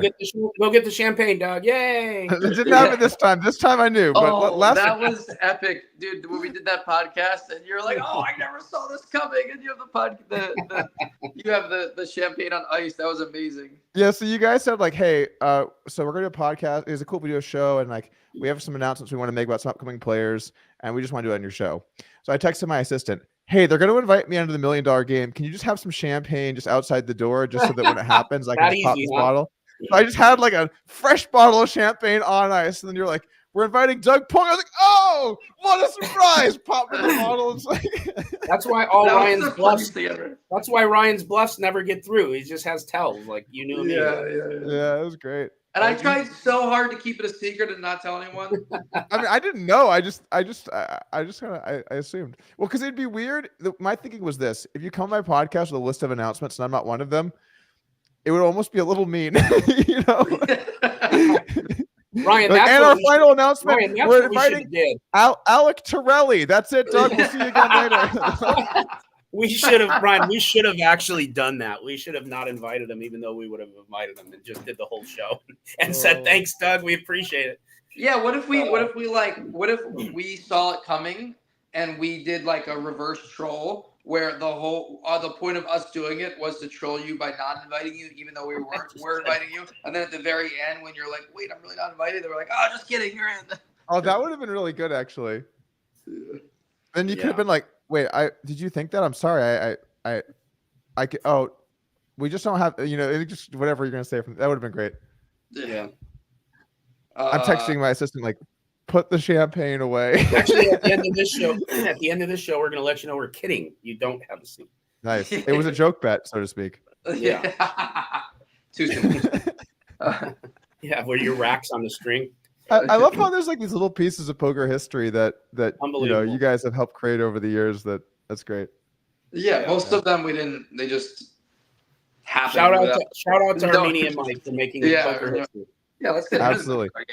And by the way, so thank you for inviting me. I'm going to try and bring that same energy to this, make it a big show, play some big pots, and really give something for the fans. Looking forward. And we know that, and that's why we love having you for a game like this, because we know that already. You don't even have to consciously do it. Like, that's just how you are. Like, you're going to be social. You're going to laugh. You're going to smile no matter what. You're going to keep the conversation going, keep it loose. You're going to be in there battling. If there's a spot, you're probably taking it. We love that about you. And the fans love that about you. So it's like, if we want to put together the biggest, most exciting game in poker history, like, how can we not have you involved? I'm not going to try and fight anyone at the table, though. It's a kind of hard line for me. I'm not willing to do it. Is that because we see anyone being mean to you, we'll send Louis in fast. Don't worry. Thank you. Thank you. Protect me. Where was Louis last show? I could have used some Louis love. Would you be confident in your fighting skills? Which player am I up against? Yeah, I was going to say, you have to pick somebody to fight. Who's it going to be? It's not going to be Hook. I'll tell you that much. It's going to be you, Ryan. Yeah, you don't want to fight Brandon Steven. I'll tell you that. He's a tough one. Yeah, I don't know. I think looking at the lineup so far, I think I'm going to try. I think I'd take Santosh's friend. That's funny. All right, back to day 2. All right, so the original plan, by the way, for day 2 was we were going to have like the most epic lineup of big names, which was supposed to be Doug, Jungle, Tom Dwan, and Tony G, and it was supposed to be, they all agreed to play, and it was going to be the first time, as far as I know, that like Jungle and Doug would play on a stream together. So this was going to be epic. Jungle and Tom. Yeah, sorry, I keep saying you. Jungle and Tom. Yeah, that Jungle and Tom played on a stream together, and then you throw in you and Tony G. Like, it's just epic names. So that was the plan. Everyone's committed, and I think we were even talking like a month ago, and you were like, "This is going to get 70,000 plus. This is going to be the most watched show ever," right? Dude, just to hone in on that, Tom Dwan and Jungle Man playing $1 million game together. That is one of the most drama-licious lineups you could possibly put together because of how much history there is with that. It's amazing. Yeah, absolutely. So I was excited about that. I was excited that Jungle and Tom both actually agreed to do it. But poker players, what are you going to do? So Jungle Man says he's 90% out now. He said that he has some event or some trip in Asia somewhere that week that he can't really get out of. And so says he's unlikely to make, well, we'll see if that changes, but that's what he said. And then, Tony G was in for a while, and then all of a sudden the other day just said, like, you know what, like, for this reason and that reason, like, I think I'm going to stay in Europe. It's just too hard to travel. We went back and forth a bit, trying to convince him. Sounds like there's still a chance that he might come with Santosh. We'll see. But, him and Jungle both seem unlikely. And then, so as of now, and I'll get to the full lineup in a second, but the plan is Tom Dwan is in the final 3 days, Wednesday, Thursday, Friday. Okay. He wants to play as much as possible. We talked multiple times about it, but I will say this. In the last 2 weeks or so, I have not been able to get in touch with Tom. You know how Tom is to communicate with sometimes. I have not gotten a response from him in a couple of weeks. Tom, if you're listening, please text me back. I'm hoping that Tom is still in, but I like to get a triple, quadruple confirmation from him because, I've heard about how flaky he can be, and and this and that, and he's busy, and maybe he stays at Triton that's happening right before that. I don't know. So I'm hoping that Tom is still in. We're hoping that Tom is there. We just haven't had a conversation in the last 2 weeks. Well, I guess this is to the point of last year's show. This is like right on point. There's just so many elements last minute that happen. Yeah. So let's assume he's in. Let's hope that he's in, because he said multiple times that he's in. But I just want to throw that out there that we'll see. So the plan is Doug, Tom Dwan, Santosh, his friend, Peter, Brandon Steven, and then TBD on the last 2 spots. We have a lot of options of a few different recreational players that to fill the last 1 or 2 spots, deciding if we want to do 7 or 8-handed. We also, there's people playing on day 3 that we'll get to in a second that we might have one of those guys, one of the better players from day 3 play an additional day on day 2. There's also an option that Doug might end up playing a second day, the day after his day. So there's some flexibility there. But that's the rough outline of the lineup for day 2. Doug, Tom Dwan, Santosh, his friend, Peter, Brandon Steven. I will say this as a positive, because you hear us talking about these people that are backing out possibly, which sucks because they're big names. They're the marketability. They're the people that get the views. Tony G, Jungle Man, Rampage, of course. I will say this. One thing that we're running good on is that it's the pros that are backing out, while all of the non-pros, so to speak, recreational players are still in, which is great. What world is this? Yeah, which is amazing in terms of the action of the games and how amazing the games will be. The games will be great. It's just like, people want to watch Rampage, and it sucks he's not going to be there now. But, if you want to just see a crazy lineup of people just splashing around $1 million, like, you're going to get that. That's awesome. So that's the outline of day 2. So you're welcome, Doug. It's going to be a good day. It's a great table. What a great day to get dealt some cards. I know. Maybe aces. We also have a couple players, by the way, that want to play, that are in, but that are like, I have them on the back burner as like, I'll let you know if there's a spot if we need you. So we do have backup people to fill spots, and they're like guys they're not like super pros. They're not like, they're like in the middle type players. They're like, private game pros or something like that, that are down to play. And it's just a matter of if we have a spot or not. So I think we're good. I think we're going to have at least 7 players or 8 players each day, no matter what. There's just going to be some fluctuation last minute as we get hard confirmations from people. Makes sense to me. So what do we got lined up on day 3? So day 3, that was the day Rampage was going to play. He's not now. So replacing Rampage on day 3, we're going to have Action Dan. So Action Dan, people that watch our show know him. He's becoming one of the biggest stars in live stream poker recently, in our opinion. He came down and played on your show as well and just crushed it. Won that big hand. $500,000. He won $500,000. Yeah, it's insane. I mean, this guy. So to tell you a little about Action Dan, okay, this guy's from Toronto. He burst onto the scene. I met him actually during COVID, like at a private game, like 4 years ago, but didn't really know him. Just knew him through people. And then he reemerged randomly, where like somebody met him somewhere in like a small game, private game, and then we're like, oh, this guy would be great for your stream. And he came and played on Max Payne Monday one day. And he was great for the game, but we realized right away, like, nah, this guy's good at poker. And then I realized after talking to him, like, oh, I know you. Like, we played together a few years ago. So we reconnected. He wanted to start playing on streams again. And, he quickly started playing the Wednesday and Friday games and became quite the fan favorite after a few appearances. He goes for like every spot. It's insane. Like, if there's a spot, like, he just takes it. If there's a hand that you like 4-bet 10% of the time, like, he 4-bets it 100% of the time, right? Like, he just does it. He goes for it. He's in hands. And I think it's crazy. I think actually since like we picked the nickname Action Dan because the first couple shows he played, he was just Dan. And we realized, me and Nick were talking, we're like, this guy could be a star.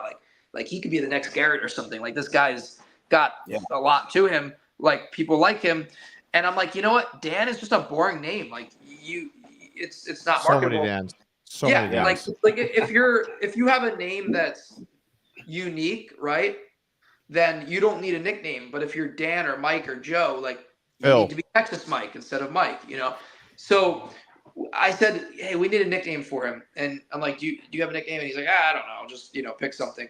And so I'm like, you know what? Let's just do Action Dan, because the only Action Dan that people know in poker is Dan Harrington, which is like an ironic nickname. Like Action Dan, people know is not Action Dan, right? So this guy is the real Action Dan.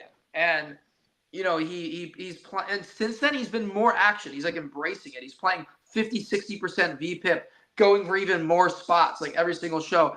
He played in a couple of the not small but smaller games than the Friday game, and he will just like go out of his way to be action. He called 40K pre-flop with like 1K in the pot, with Jack 9 suited one hand for like no reason. It's amazing. So we had this bounty game 2 Thursdays ago with this new structure. I don't know if you saw it, where there's all these different bounties you can win. I did see a little bit, yeah. It's really cool. And he played it, and he played like an 80% VPIP or something. So he's really embracing it. But deep down, he is a super talented player. He's so smart, in my opinion, and knows what's going on. But he just can't help himself sometimes. He just wants to like go for every spot and punt it off.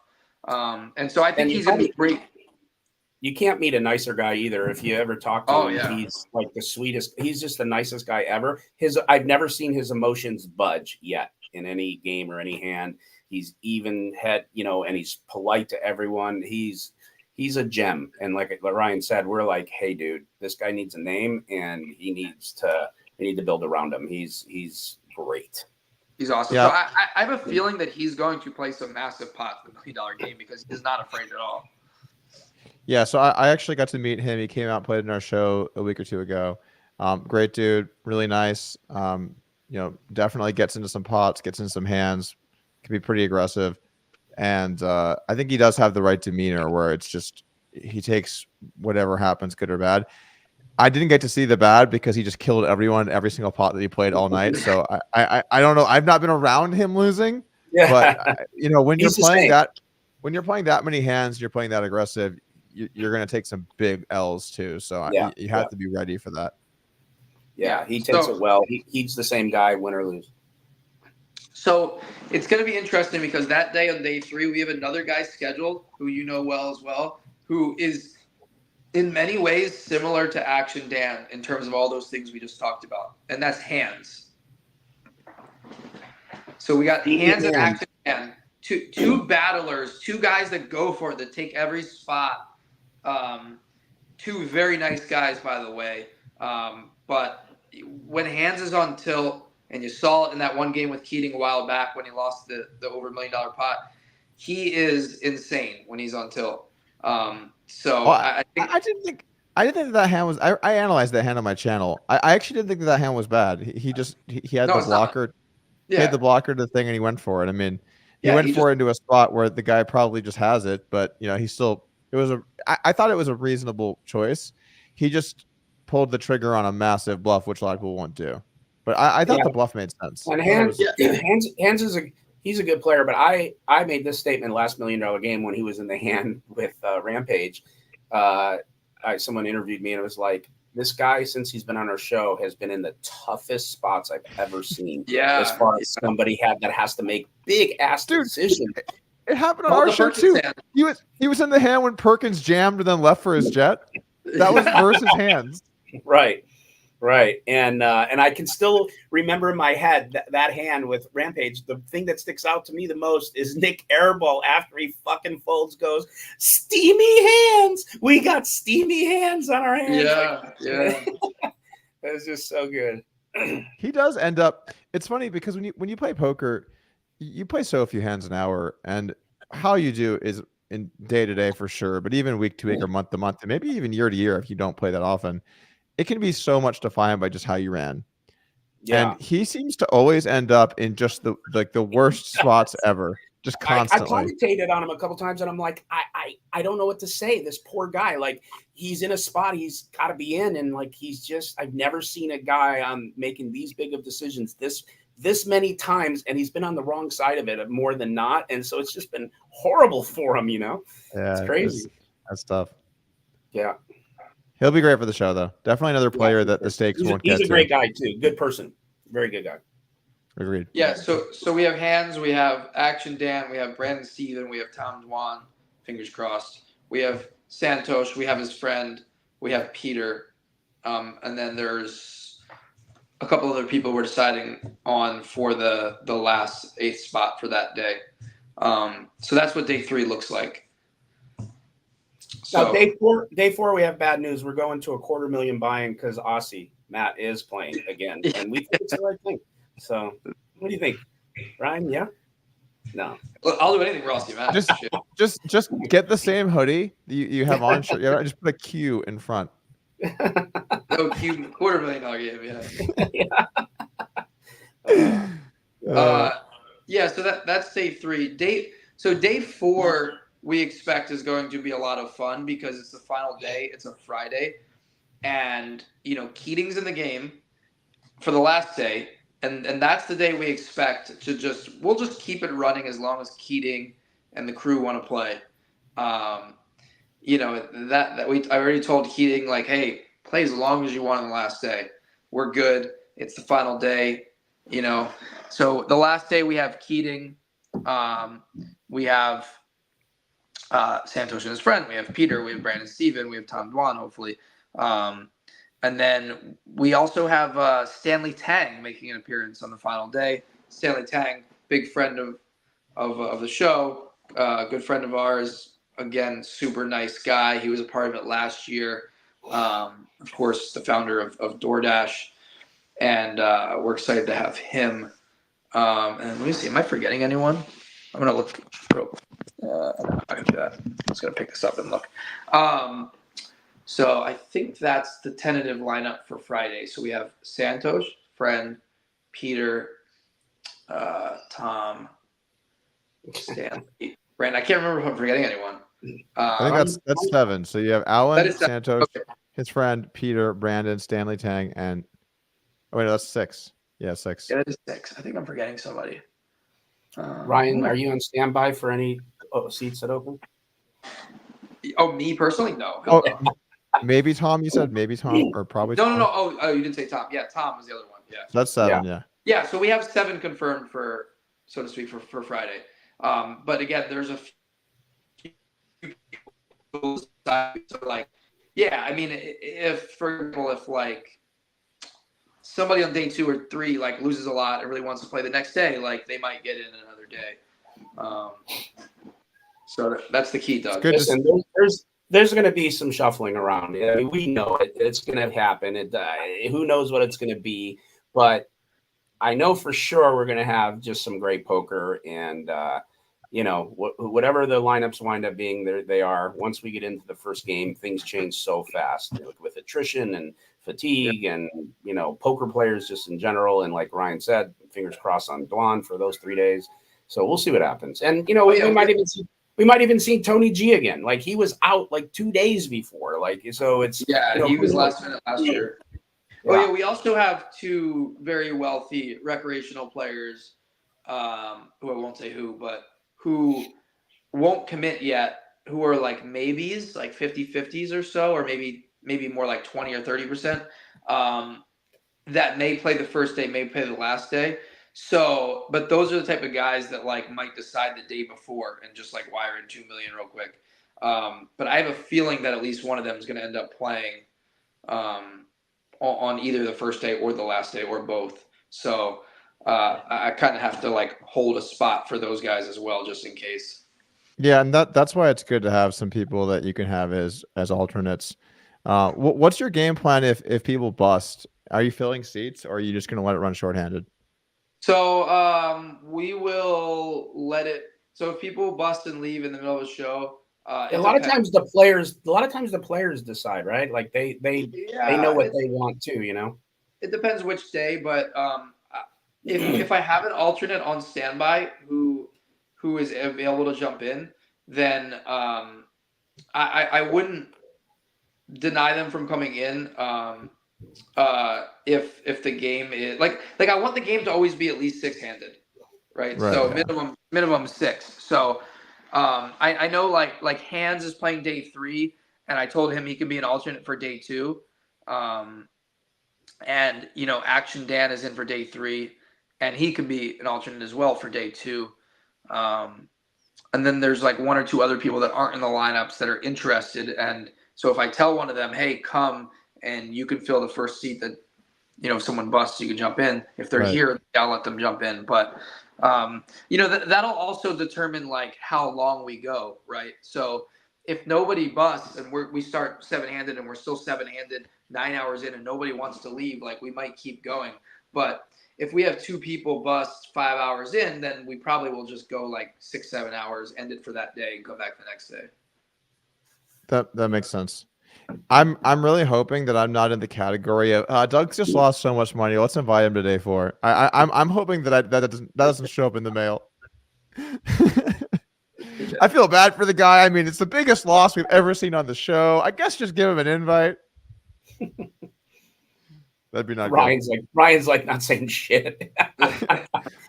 Ryan's like, yeah, that would be really bad. Oh, we definitely don't want to see that on the show. We'll do an interview afterwards. Doug, how's it feel? You just lost $1 million again. You're like, hold on, I'm selling my house. Anyone interested in the Austin market? No, I'm just kidding. It's hot over here. Well, I think that these lineups are great. Nice mix of players.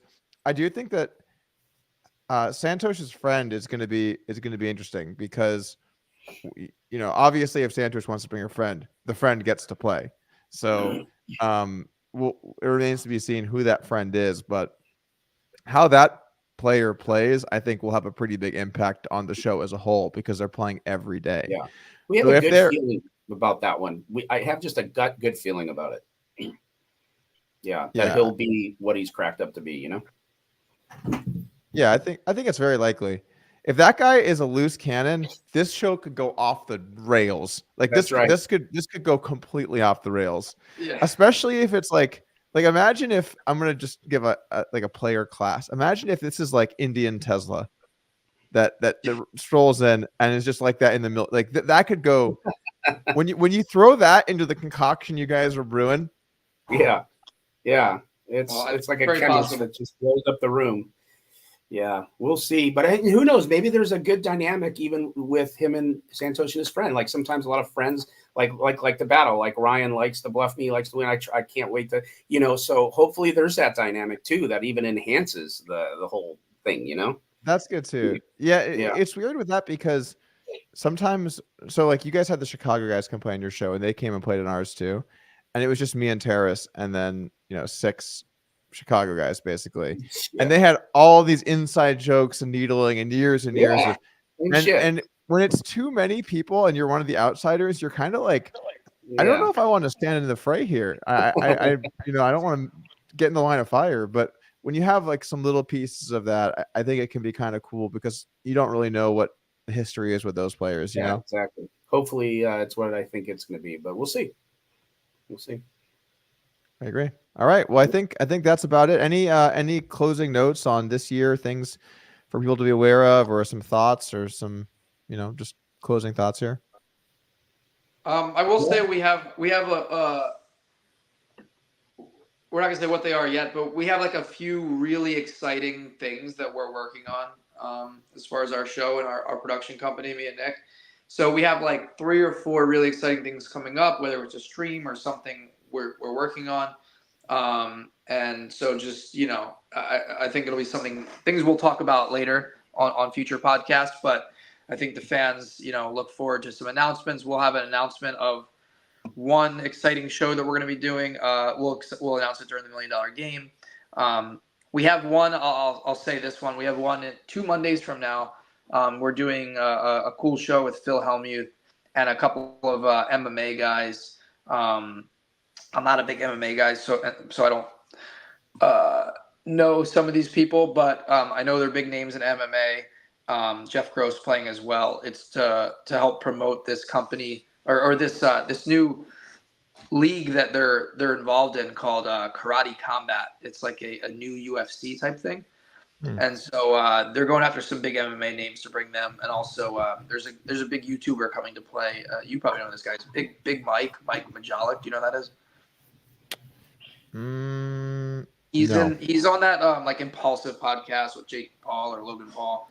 Yeah, I know what you're talking about. Yeah, so he's coming. So we're gonna do that 2 Mondays from now. That's exciting. We're gonna have some fairly big games right before the $1 Million game because that guy Peter is arriving next week sometime, and some other people are going to be in town before the $1 Million game.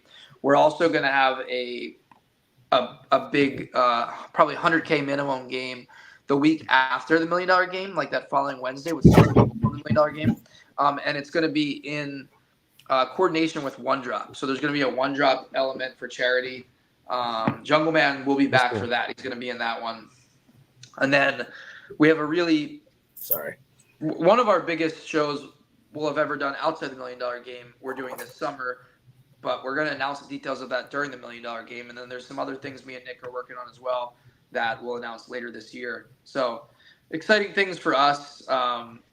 We've the last, like Nick said at the beginning of the pod, like the last month, we've gone through some difficulties with lineups and viewership and this and that. It's just like when you're 700 episodes in, like things happen, players drop out, people are away, like all these things happen. You know how it works with lineups, Doug. But when you're doing 5 days a week, it's even harder. We're back. We had a really good week this week. We had Ryan Garcia on the show. We had a good game on Friday. And we have some things we're working on that we're excited about. So we feel confident going forward that it's going to be a big year for Hustler Casino Live. Yeah. So and day one won't say what it is, but we have some fun stuff going on for the intro to the show and the players. Right. Yeah. So we won't say, right? We're going to wait. No, we'll wait. But we'll just say we have someone special coming to kind of like introduce the players and do like an intro to hype it up to get people excited for the show. So they're gonna know. They're gonna know now that you put it that way. But either way, it's gonna be fucking fun. So whatever. Yeah. So yeah, we're excited. We're $1 Million. You got Mickey? Mickey's coming by? Yeah. Yeah. $1 Million game is going to be stressful to get it all together last minute with all these changes, but we're excited. We know that at the very least it's going to be insane action, and we know Doug Polk's going to be in the mix, so we know it's going to be that good. We know. And I want you guys to know I have just officially carved out the heads up event to stay in LA. Just X'd it out. Just like a pen. Oh, really? Nice. Yeah. Although you guys did put your event with the heads up in the middle, which is a little rough for someone that likes to play just that event.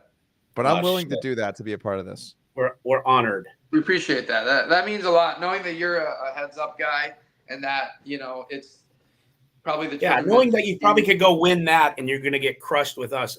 We really, really do appreciate the commitment. That's exactly. You could lose $1 million on Wednesday, and you could go win like $400K in the heads up tournament on Thursday.